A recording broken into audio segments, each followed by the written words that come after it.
German has two small words that show the direction of movement in relation to the speaker.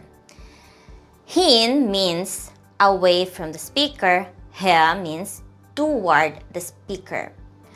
Knowing which one to use will help you answer the questions wohin, which means where to, and woher, which means where from. Hin tells us that someone or something is moving away from where the speaker is. It is used with wohin when the focus is on the destination. Where are you going, for example? Wohin gehst du? I am going there. Ich gehe dorthin.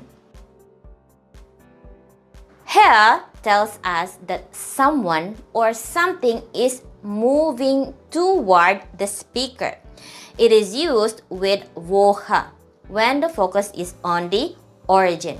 Example, where are you coming from?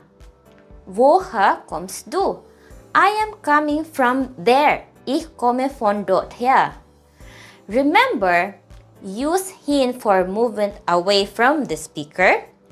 Use her for movement toward the speaker.